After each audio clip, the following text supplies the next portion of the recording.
Also, we need more drunk posting from the Master of Mediocrity.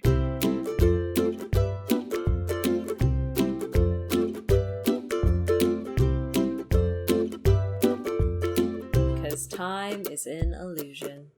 It's all right, welcome back to Girls Talk Comics.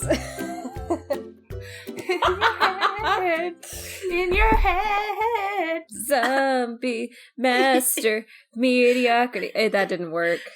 It didn't Too many work, sorry. syllables every time. Ah! Yeah.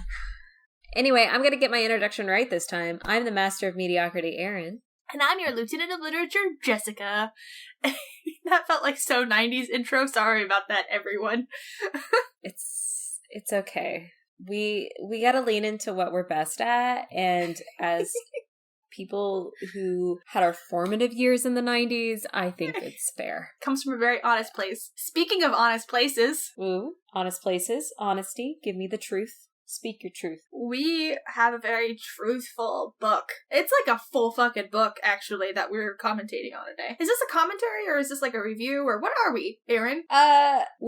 We're a conversation, because I feel like commentary and reviews require us like sitting beforehand and deciding on a theme and a message and a script. Whereas, you know, we kind of just come in cold call with these, where it's just like, hey, we read this. We kind of have an idea of how the other person reacted, but none of these ideas we discuss with each other beforehand. It's actually just really surprising that we're mostly on the same page all the time.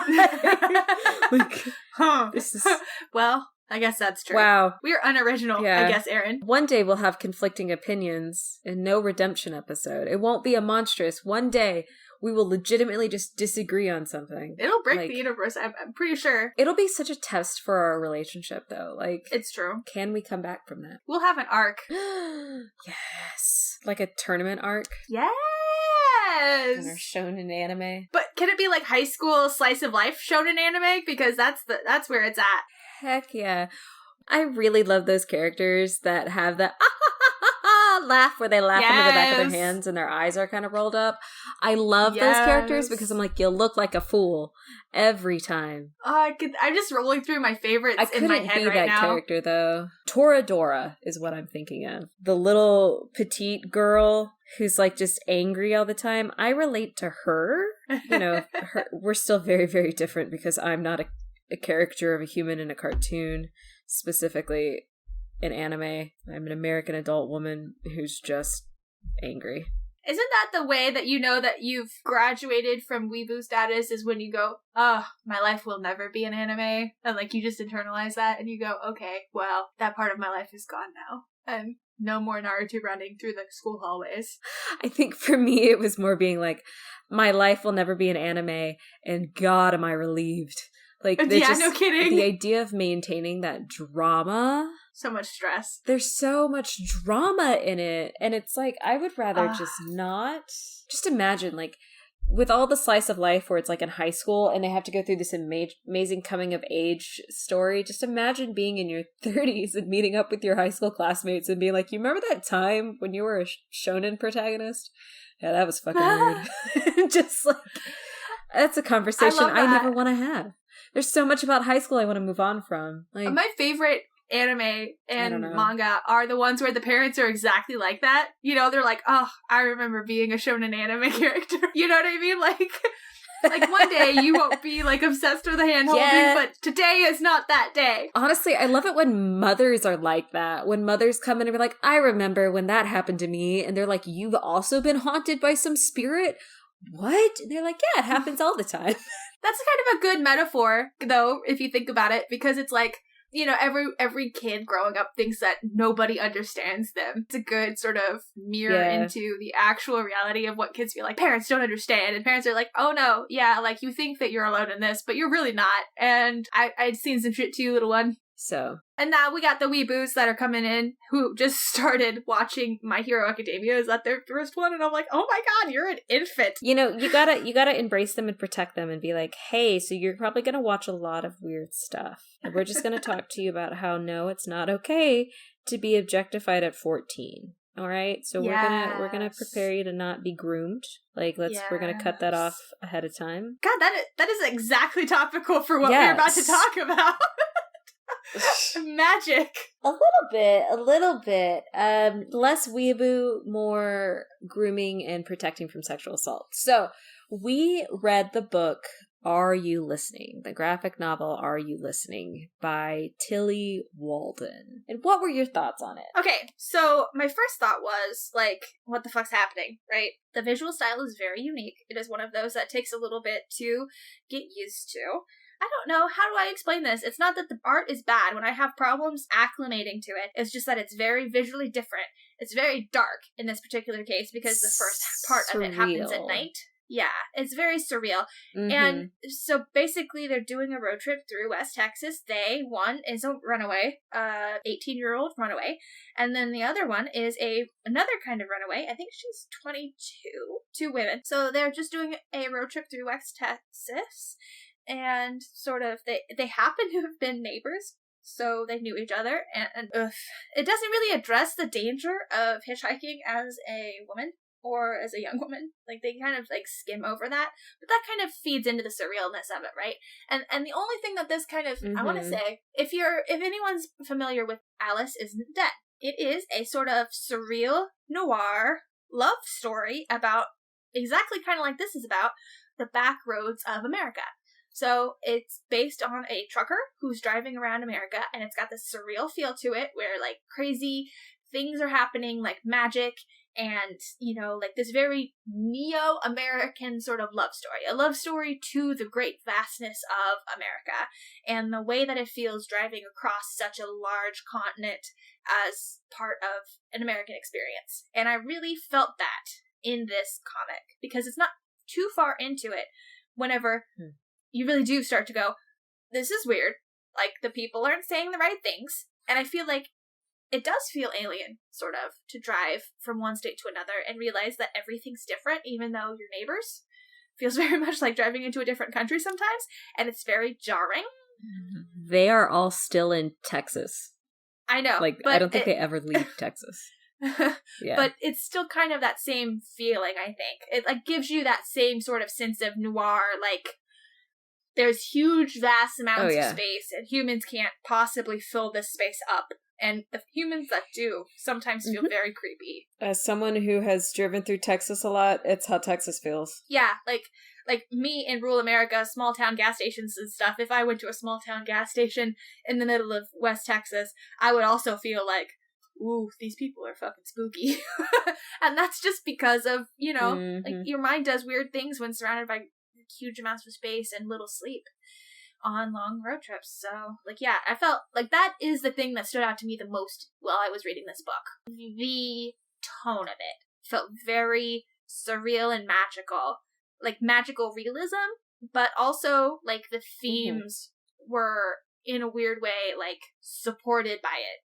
A sense of, like, unreality. And the traumatic experiences that these women are going through. They felt like they were perfect for each other, like, to convey the themes that she was talking about in a respectful way. Like, this is all about, like, overcoming trauma with the people that you find while you're going through those journeys, and finding advocates and being there for each other as advocates, and how it can be found in strangers where it doesn't feel safe to find in your own family even. Like, so I felt very honest. It felt like this author is very familiar with the community and the way that these things are portrayed. And I guess I should say that both women are LGBTQ and, you know, of the same age, but dealing with very different things. And they don't lean on, like, oh, secretly they're in love. You know, like, they're just allowed to be humans going through their trials and tribulations together in a vehicle for hours at a time. It was really good. I'm glad that she made me read this. So the character B is the younger character, and then there's Lou, who's the older character. Lou is definitely very much an adult, where B comes off juvenile in comparison. And, you know, you hit on a lot of really cool parts of even Tillie, the author, about her and her experience. So Tillie Walden, she lives in the United States, and Are You Listening is Tillie's 7th book. This is the first of her books that I think you and I have read, but kind of looking through her bibliography, she does keep to a theme. Cats are a reoccurring role. Women loving women, kind of a lesbian representation, is a reoccurring theme. and that surreal kind of art. So two of Tillie's major influences are manga and Studio Ghibli. Mm-hmm. She very became focused on line work because of that. And after hearing that Ghibli was a major influence for her, I mean, it just clicked. Like, the art made sense in the fact that this is similar to how Ghibli movies share their story, and certainly in titles like, in Spirited Away, where as the spirits are coming in to the bathhouse, like, I started thinking of those scenes in My Neighbor Totoro as they transitioned from one setting to another. It started to kind of recontextualize all of the art. It made it easier to read it. So I don't know if hearing that, if it'll make you easier to read that too. So we talk about representation in it, that was actually kind of a huge part of Tillie's personal growth. I'm going to start referring to her as Walden because male authors are referred to by their last name, and I think lady-type authors deserve the same respect. So Walden, her current work is very young adult and queer-focused, but it wasn't as first. She's quoted to have she didn't want to write queer characters at first because she also wasn't out in her own life. Like, she was still closeted, and she felt like she couldn't write the characters until she came out on her own. Her book Spinning is, I think, one of the stories that was where she kind of came out. And Spinning was about her time. I think she was a competitive ice skater, and she did that for like 12 years from like through childhood. And so that was her almost autobiography experience for it. I've not read it. I would like to now. It was also an Eisner winner in 2018. But it was her way of processing her 12 years in figure skating, of being closeted, of coming to terms with who she is as a person and what she really wanted to do and enjoy, which is art. And I think a lot of personal life also come out in her stories. She also really likes architecture. Are You Listening? We don't see that as much, but I think she shared some scenes from her book I Love This Part on her Instagram, and it looks like she uses architecture as a big backdrop, but not in the sense of there are these two women moving through a city and you're seeing these massive buildings, but it's more like women who are using building as chairs and tables and like sleeping in the streets, like they're giants in a smaller city. But those are just the scenes that I saw.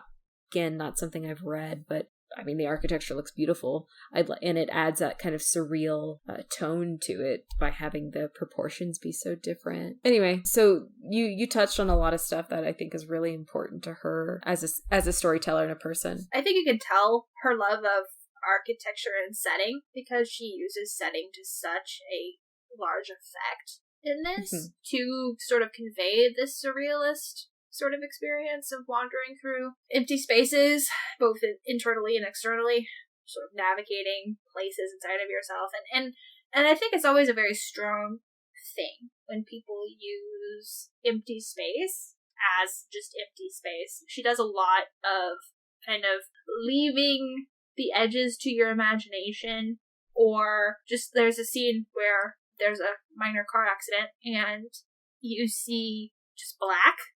For basically 2 pages, you see just a small splash of color and then just black. And I always really respect that in authors when they trust themselves to not fill every square inch of a book and let you do like a visual journey as well. I think that's something, because there's a space for teams. Most graphic novels that we are reading have multiple teams. We have a colorist, we have a person who does the line work, we have a person who writes, we have a person who draws, and sometimes we have multiple authors. And I think that when we kind of venture away from those issue-based books into full novels, you really get to experience a whole different pacing and a whole different set of ways to use the medium, right? Because there's still panels. It's not like there's not panels, and it feels very familiar to people who are used to reading individual issues. But I feel like there's some sort of a division in the community between like more artistic ways to convey stories like this and sort of your superhero groups, right? Your Marvel, your DC. I feel like this is very much a place I haven't focused on, and I want to more, because it's not like it's much more expensive than your normal trade back, right? Like your trade backs are it's actually cheaper than some. Yeah, like some of your big house stuff is like $25 for a trade back, and this was $18 on the back scan bar, and that is just so much for what you're getting. Like, this is something I'm going to go back and read multiple times. I'm going to give this to friends. I'm going to offer this to people who like comic books, who haven't really explored these kinds of things. And I feel like it's something that's more communal about it too, where you're talking about something that's personal to the author, or you're talking about an individual story. It feels a lot more like handing somebody a good book that you've read. It kind of feels more legitimate as like a form of consuming stories. I don't know. I was very impressed by the way that this book made me feel as I was reading it. I love being transported in that way. I really enjoyed reading books that feel very surreal. This kind of put me in the mind of House of Leaves. If you're interested in horror books that do interesting things with the way that they're laid out, it puts me in mind of that podcast I keep talking about. It puts me in mind of some really old Twilight Zone movies that the shows that I've watched. It feels very much like an exploration, and I really like that. Like, it was a really pleasant thing once you get sort of settled into the experience of reading it, and I feel like the next time I read it, I'm going to get so much more out of it, because like most good pieces of literature, you're gonna pick up on more every time. Like, there's metaphors in here that I'm kind of struggling with. Yeah. Like, there's tree metaphors and road metaphors, and, the childhood disappointment with your parents, and I feel like the next time I read it, I'm going to feel more of that throughout. Like, the way that the author has done this, it feels like I can trust her to teach me something new about her work every time I read it. And I don't know how to be much more, like, glowing than that. I'm just excited you're saying that, because yesterday when we were talking about it, you were kind of, I think, overwhelmed by the idea of reading it, a little bit like how I was with LaGuardia, and being like, oh god, a pregnancy book. I think you were like, oh god, a book. And you and I started by reading the different titles, because I started with Are You Listening? And I did really enjoy it. And I kind of, I think, struggled with the same components of the surrealism that you did. What scene, what tone are we setting? And kind of sitting and reflecting on it, because I read it a week or so ago. It was a chunky thing, and I was like, I need to knock this out. And thinking about it, it does kind of tie to that message of kind of lost identity and a feeling of being adrift. There's that entire pool scene where Bea opens up about everything that was happening to her at home, and she becomes so nondescript and even disappears from the images at some point, and Tillie starts bringing in slow details about her and what's going on and around her, and it's a story about both of them overcoming grief, and it's a story about mourning and healing and running away from very existential and real threats, and then very surreal threats like the bizarre traffic or road reinforcement folks who are those creepy federal government agents who were following them, which this is a really good warning on just avoiding mysterious men who pull you on the side of the road and are like, I'm from the government, and you're like, no, don't trust you. Like, Lou's instincts, amazing, where she's like, I've never seen a cat. There's a cat in this book also, and she's like, I don't know what you're talking about. I've never seen a cat before. I don't know what a cat is. She's like, we don't have a cat. Never and the seen cat's one. like in her little like allergic, deathly, wouldn't be around him. No. One of the things that really stood out to me is when Bea really kind of gets through her recovery and has to be there for Lou, because Lou really kind of came out and supported Bea in a way that Bea hadn't been supported, and Bea finally had to come through and find Lou and rescue Lou and be there for her. And she finds this woman who's the owner of the cat. She says something about the cat, about how Diamond is just kind of where she needs to be when she needs to be there. And I thought that was an interesting theme, or an interesting idea, of the fact that it's just, for Bea and Lou, they are where they needed to be on their travels, and Diamond was there for them like she needed to be, And it was just such a comfort to come to at the end of the book when they are very much struggling with very real emotions. And I love that it's not explicit until the end, and you get the subtle forms of it, and it just being told that like she's there when she needs to be. It makes it seem much more transient, and coupled with the art, like the pain that they're going through is very transient. Everything is going to pass, and everything is going to end. And so, I don't know, that stuck out to me. And it might not be that everything's going to end, but it's a journey. So like that was really cool. It also kind of reinforces that some people are best able to approach their own grief through service to others. Maybe their first bit of healing is by being there for someone else who's struggling with something similar. Like, I know that's a very big theme in a lot of like alcoholism and drug addiction circles, and like anything that has like a group therapy feel to it. I know that's something that a lot of people do, you know, people who have suffered with domestic violence or who have suffered with rape, who have suffered with like any sort of domestic abuse in the home, you know, that a lot of that feeds back into the nonprofits that are there to help. You know, they want to be there for the next person, and by doing that service, by being there for those people, by advocating for those who can't advocate for themselves, they find some sort of peace. And I think you see that a lot toward the end, where B does come through for Lou, but then at the end, Lou, you know, kind of makes like the decision that she's going to go home and she's going to face her life as it is, and is ready to and strong enough to, and then gives that last bit of service to B to make her own journey forward. You know, like their time together has been productive and they're there for each other in the future, but right now they both have to walk their own paths. And I really just think that's such a mature way to look at the grief cycle. Totally. And like their journeys are two entirely different things too. Like one of them is trying to get her agency back, and the other one is like, I have been so confident and self-sufficient. What do I do with loss? You know? Yes. And it's like, it's that totally different of like, I have to reclaim who I am.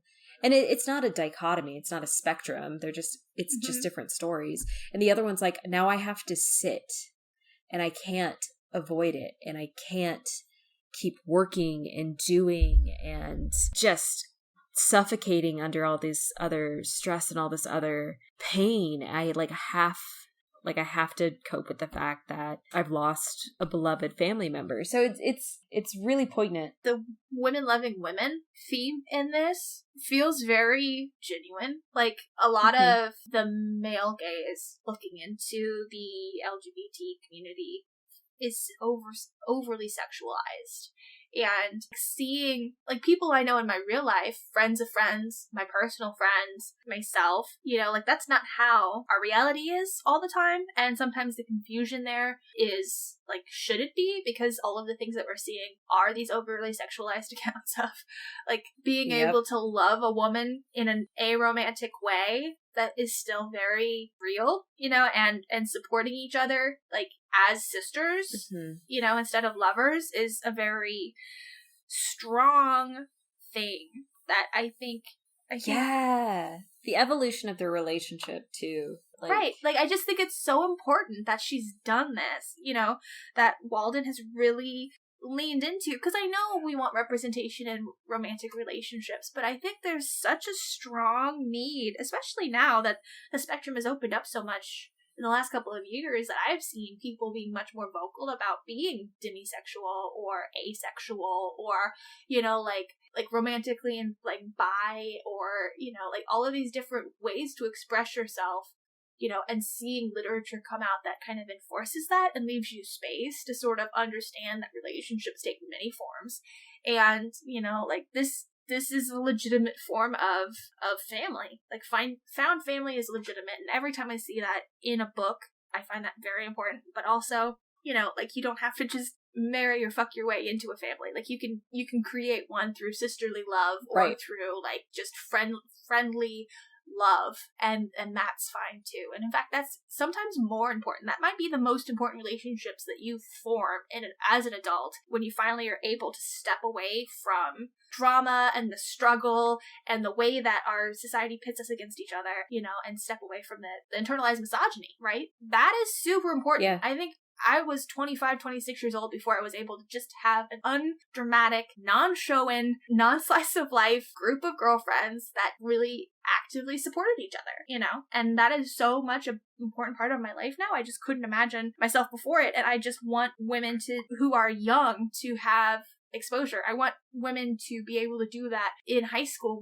when things are the most traumatic, when we are the most vulnerable to these different types of abuse and grooming and predatory behaviors. I want that to be internalized. Shit, if we could do that in the womb, that would be amazing. Just immediately, let's just have this be the way women interact with each other forever now, please. Fuck the patriarchy, let's go to a matriarchy. Yeah. Women love women, women support women, and I just... Yeah, this book gave me all sorts of strong feelings about that too. Yeah. As I was reading it, I was like, oh my god, I love them together like this. I don't need to ship everyone romantically, and I definitely had no instinct to do that with this book. And I feel like sometimes that's kind of queer baiting is such a big thing that I haven't really understood for so long, and now, I feel like I'm seeing it everywhere, and it makes me sad. And this is just, the palate cleanser for that. Yeah. I'm more than anything just excited. It was my idea to read this. I really pushed for this. And I'm glad it happened. And I was thinking about it. Somebody commented they've read some of their other works and really enjoyed some of Walden's earlier books. I think that this is a book that's definitely going to go on my queer reading recommendation list. We've talked about how representation matters. And this is, I think, such a genuine story that is written from a lived perspective that I think people crave in their media, certainly from my friends. I feel like they kind of crave this representation, and it's something I want them to read, if only so I could talk to somebody else about it in a non-podcast situation. But I also, I have a lot of friends I want to get into comics, and it's so hard finding, that lived voice. And I would love to slide this to a few of my friends and be like, this is our unofficial reading club. Please read this and let me know what you think. This is my copy of the book. This is something I would love to pick up and read again. I think I've talked about how Sweet Tooth was one of the first comics I ever read, but I started reading graphic novels long before I touched weekly floppies. Persephone, Habibi, those were some of the first novel books that I read, graphic novel books. And then I started to go into trades, and then I went to weekly things. So Are You Listening is a very kind of familiar structure for me. And I think it's a wonderful media and a wonderful way to get stories. I don't think this book would have hit the same had it been done in a weekly format, or if it had been done in a prose format, just because of the nature of the landscapes. And there is a power in seeing somebody have an anxiety attack through still frames rather than reading. And I think the nature of their growth and their emotional experiences could be seen and understood in a more powerful way. But God, it was also just so good. I'm sorry. And I really love the fact that Diamond, the cat, was... every time they came to a stop, would be like, all right, I'm out of the car and I'm just going to go hide in a tree. And they're like, cat, what the heck? And the Diamond is like, it's just what I do. I'm cute. I'm going to wander off. I'm going to I'm going to be the cat you need me to be at the time you need me. And it's great. And I'm just going to also be totally fine when you pick me up and put me in the car, because you're trying to get me home, which is completely across the state. And I don't know how I got here, and you don't know how I got here, and it's fine. There's enough going on that's the least consequential of questions, that's the one you don't ask because they have so many other things. Cats are mysterious teaching creatures. Bee how to drive, just wonderful, oh, wonderful. God. That was such a great scene. Multiple scenes, but I mean, compressed together. It was such a great growth arc. It felt very much like it mattered. It mattered in a very deep and personal way. Not directly related to her experiences, but also kind of related to her experiences. And yeah, and then like later thinking back on it, some of the narrative things that trigger B, whatever, like the first of the book when you're like, oh god, she's so juvenile. And now thinking back on it, I'm like, oh, that was her fucking assaulter. That was her. That was her predator. That is PTSD, a part of every single one of those situations. Which is kind of like leads me to the other question I want to ask you. Like as part of this conversation, I think this is something that I struggle with now a little bit more, that I'm a bit more aware and open to the idea of helping people feel safe in what they're consuming.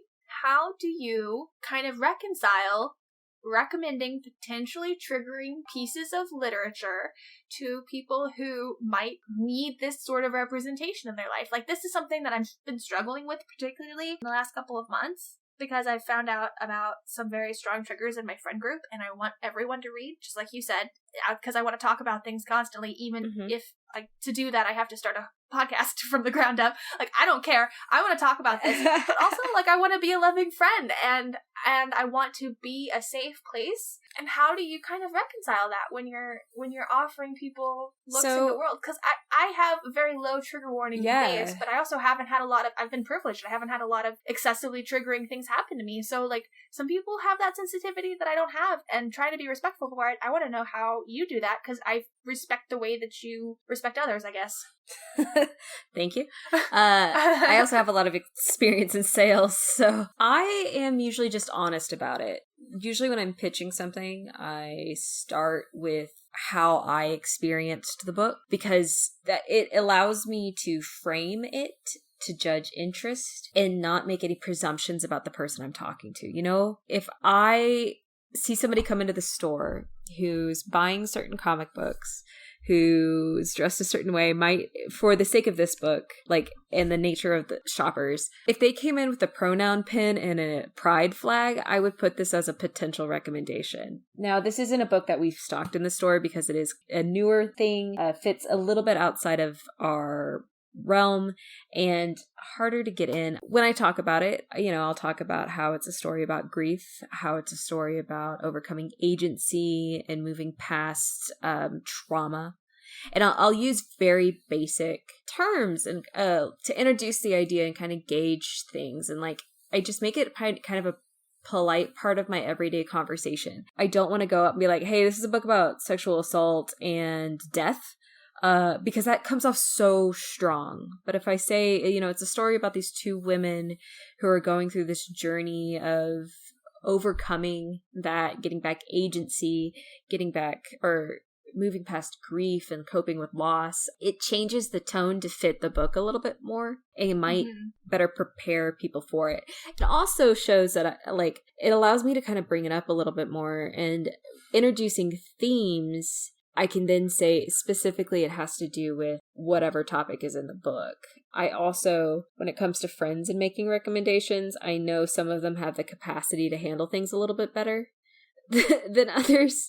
And I do kind of straight up, and I'm like for some of them I might straight up be like, hey, any of y'all want to read a book about two lesbian friends who are overcoming problem A and B, and it's a surreal journey with kind of a Ghibli influences, and focuses mostly on the recovery than the actual trauma, to get various responses. You know, like it's yeah. I like to present it gently because of the sensitive nature of the material, but I also like to focus on the fact that, like, I try not to do it in such a way that I'm coddling the person I'm talking to, and in a non-disingenuous way. Like, I don't want to just say, yeah, these two women drive through West Texas and talk about their problems and have a cat, because that doesn't tell you anything. Yeah, it doesn't.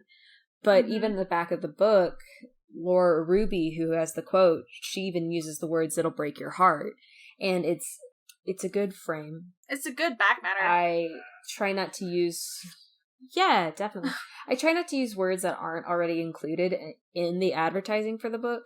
Like, the book itself even says this beautiful, haunting story of friendship, loss, heartbreak, and a traumatic revelation about sexual assault culminates in an exquisite example of human connection. Like, I wouldn't step outside of what's already on the book, besides talking about my experience reading it. and maybe a little bit about Tillie herself. So that is how I would probably introduce it to friends who are sensitive. I'd be like, look, I read this book. It's about this woman. Here's what I can tell you about it without just walking you through it. Are you interested? And then kind of push a little bit more from there. Does that make sense? Yeah. And I like that better than just the straight up trigger warning situation. I think that's my main thing that I'm struggling with, really, is just when you just put a trigger warning on there, it kind of lumps several different kinds of properties together. You know, you have the sexual assault trigger warning on The Boys, but that feels very different than the sexual assault trigger warning on this. Like, that's completely different. Yes. Completely different. It couldn't be further from each other. Right. And I think it's because The Boys focuses less on, in The Boys, it's a plot device that I think is done for the shock factor. Like, it's done to show you are watching the dehumanization of this character, right? Mm-hmm. And from what I've heard in the TV show, there's some comeuppance, there's a bunch of other stuff that comes with it. I still don't care. But in Are You Listening, you are watching that reacquisition of agency. You're watching her recover and grow and confide in others about this, and you're still seeing her not be in that situation being re-traumatized. Does that make sense as well? Like, why it's so different? Like, you're seeing her in this insular journey where she's still having to recover, much like the character in The Boys, but like, unlike it was something that happened before our introduction to her, and she's not in that space anymore. So it becomes less of a revenge and more of a freedom. Right. You know, it puts me in the mind of this movie that I watched during some formative years of mine about the Marquis de Sade. Had some pretty famous actors in it, actually. Jeffrey Rush and Joaquin Phoenix and the woman from Titanic. It had very triggering. I mean, like, the Marquis de Sade, right? He's one of the formative characters that is attributed with the birth of the BDSM kink subgenre, whatever. Yeah. Very graphic. Mm-hmm. And it's based in a mental health facility during the French Revolution, basically. And right before the French Revolution. And so there's some very triggering aspects in there. And you're seeing some very problematic behavior from all of these people. And it's humanizing all of the people within their traumatic behavior, you know, so you understand them as people a little bit, as like what's propelling their actions. And like, that probably isn't a great example because it's more of a gothic horror, sort of like in the same vein as like Mary O'Reilly and stuff, where the safety of the female characters is not actually something that's respected. Like, you are seeing traumatic things happening to those female characters, and I mean, like, it's not a safe movie for people who want to experience this kind of stuff in a growing type way, in an overcoming type sense, like this, like the book that we're reading right now. But I have seen other things that don't come immediately to mind where they do sort of try to humanize the person who was the assaulter, and I feel like that's sort of like the middle ground between The Boys and this book, is where they're just like talking about cycles of abuse and violence versus individual instances of abuse and violence versus using it as a plot device. And I just feel like the trigger warning system it's great. I mean, like, it's good to be able to help give people more agency in what they're reading and experiencing and bringing into their life and mental health. But I wish that there was some more sort of archetype breakdowns, you know, where it's a sexual assault trigger warning in a cycle of violence focus, or a plot device like gratuitous situation, or a like recovery base, or recovery. But I do feel like there's a place for the cycle of violence conversation as well, you know, like, not to minimize that. I do believe that is an understanding that was helpful for me as I went through various situations, like understanding the family dynamic of friends, or my own family dynamic, or just like coming to terms with the fact that your family members are sometimes sad, and that's sort of what's going on when they're doing these things, like not catching you when you fall from a tree. You know what I mean? Like, people are people, and sort of placing them in a more like demonizing them, humanizing them, and then like changing your relationship with what humanity means, you know, like understanding that it comes with teeth and claws, that isn't necessarily something that makes you feel safer, but it's something that keeps you safer in the end, because you are a much more cautious individual with who you give your trust and your body. I don't know. I feel like I have a lot of questions still on how to navigate art and literature when it comes to these topics. And, you know, I respect people's decisions to keep their mental health space clean, but I also am trying to figure out what that means for me and like the kind of experiences I force myself through. Because I know I haven't been the kindest to my own mental health sometimes with the properties that I pick up. And I'm just sort of wondering what that means for the art form as like a whole, like taking my experiences with it and kind of looking at what does it mean to keep yourself sheltered and what does it mean I think there's some catharsis. Yeah, cathartically experience it. Yeah, exactly. That's a good word for it. Yeah. No, for me, you know, there is a darkness to the world that I have experienced in various ways. I mean, just existing in it as a woman. Other things in my personal life that I don't really need to share. And then even working in social services, there is bad stuff that happens to people for no reason. Like, it's life. And there are a lot of bad feelings that people can carry and a lot of negative just self-care. So reading stories that lean into kind of a darker or honest aspect of humanity is a sense of, I mean, it's a catharsis for me. Like, I don't want to apply the word therapeutic to things, but it is formative. It is framing to read a story of someone struggling with emotions that I've had or the emotions that people around me have had or experiences they've had and have it framed as this point of growth. You know, like this maybe ties to the representation matters part again, but there is something valid in reading someone experiencing a shared struggle and overcoming it.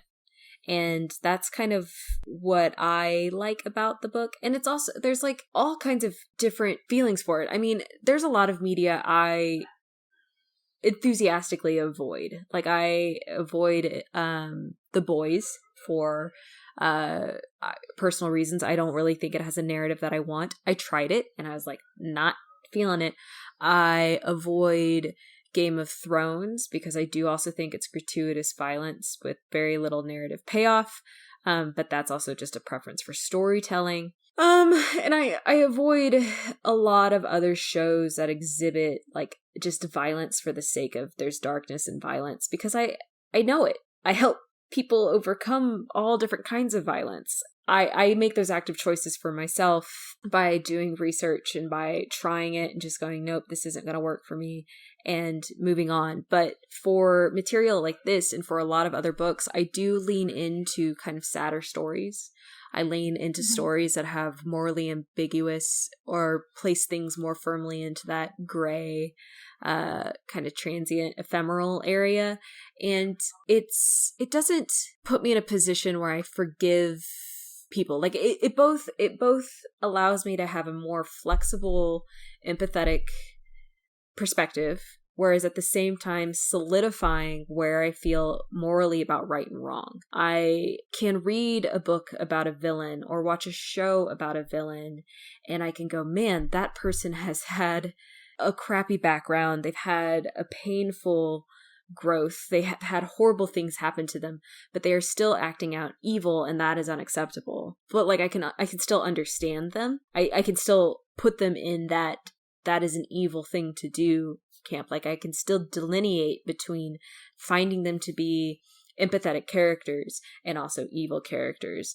And I feel like that really comes from reading some of the things that lean into the uncomfortable parts of life and reality. So it's just that kind of catharsis, emotional flexibility and strengthening for me. I don't know if that kind of helps clarify things for you, but reading uncomfortable things, I take breaks from it. Like, don't get me wrong, I will read or watch fluffy, happy, feel-good shows that I have the happy endings that I can expect. If just to clean my head out from whatever negativity is there. And if y'all are grown people and you're like, I'm gonna watch a kiddie show or kiddie movie and feel embarrassed, don't. Because like that simplicity from kids media, you should just lean into it sometimes. Being an adult is hard. Agreed. Sometimes you just need clear cut, bad versus good versus light and fluffy, and it's okay. I do it a lot. But Yeah, that's kind of my perspective. It's a catharsis kind of strengthening thing, and like being uncomfortable and sitting in that uncomfortable spot allow me to figure out where am I comfortable, where am I not, and understand more about my limits on what I can boundaries read. with other people. Yeah, like what can I expect and or accept in my relationships, and I really just am I'm glad that we did this, and I want to do more novels like this in the future, because I feel like it is definitely it's more of an experience, like it's hard to quantify exactly how much more, but it feels like there was more there to unpack. And it's not just the subject matter, it's also just the vehicle. It's a very beautiful narrative vehicle to have just a solid noveling art and narrative combination, and I really do think there's something special there. Definitely. All right, well, that was our heavy topic for the day. Thank you for joining us and sticking with us through this entire time. Remember to check out our social media on Facebook or Twitter, and we hope you have a wonderful day. Thanks for joining us. Bye. Bye. Just be like, I'm really drunk and I just love comics.